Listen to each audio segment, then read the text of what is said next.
വൃന്ദാവനത്തില് ഒരു ഗോപിക ഇങ്ങനെ കേമായിട്ട് വെണ്ണ കളഞ്ഞുകൊണ്ടിരിക്കുക. തൈര് കളയണം വെണ്ണ എടുക്കാൻ വേണ്ടിയിട്ട്.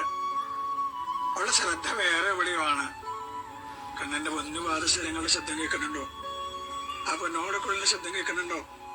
ഇവിടെ കണ്ണ് നിറയാൻ തുടങ്ങി. കണ്ണനെ കാണാണ്ടായപ്പോ അടുത്ത ഭവനത്തിലേക്ക് വിളിച്ചു ചോദിച്ചു, അവിടേക്ക് കണ്ണൻ വന്നോ? ഇല്ല. എന്താ കാരണം എന്നല്ലേ?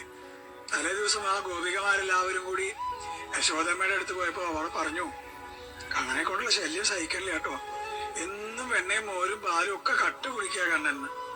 അമ്മ ചോദിച്ചു, എന്തിനാ കണ്ണ എങ്ങനെ ചെയ്ത് കേൾപ്പിക്കണേ? നിനക്ക് അടങ്ങിയിരുന്നൂടെ? കണ്ണൻ തീരുമാനിച്ചു നാളെ മുതൽ പോണില്ല.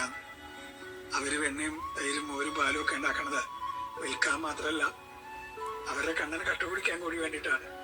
കണ്ണൻ വരാണ്ടായപ്പോ അവർ കരഞ്ഞുകൊണ്ട് കണ്ണനോട് ചോദിച്ചു, കണ്ണ നിനക്ക് കക്കാനല്ലെങ്കിൽ പിന്നെ എന്തിനാ കണ്ണ ഞങ്ങള് വെണ്ണയും തൈരും ഒക്കെ ഉണ്ടാക്കിയത്? ആ ഗോപിയോട് കണ്ണൻ പറഞ്ഞു, ഞാൻ മോഷ്ടിച്ചു എന്നൊക്കെ പറയുമ്പോഴേ എനിക്ക് വല്ലാണ്ട് വിഷമാവുക. കാരണം നിങ്ങൾ എന്റെ സ്വന്തം ആൾക്കാരാണെന്നാ എന്റെ വിചാരം. ആ ഗോപി ഭവനങ്ങളൊക്കെ, ഗോപന്മാരുടെ ഭവനങ്ങളൊക്കെ എന്റെ ഭവനാണെന്നാ എന്റെ വിചാരം. അവിടുന്ന് ഞാനിങ്ങനെ കട്ടുകുടിക്കുക. അപ്പൊ നിങ്ങൾ അങ്ങനെ പറപ്പിക്ക് സങ്കടമായി പറഞ്ഞു. പിന്നെ കണ്ണൻ പറയാൻ പുറപ്പെട്ടതൊന്നും പുറത്തേക്ക് കേട്ടില്ല. കാരണം ആ ഗോപിക കണ്ണനെ കെട്ടിപ്പിടിച്ച് പൊട്ടിക്കരഞ്ഞു.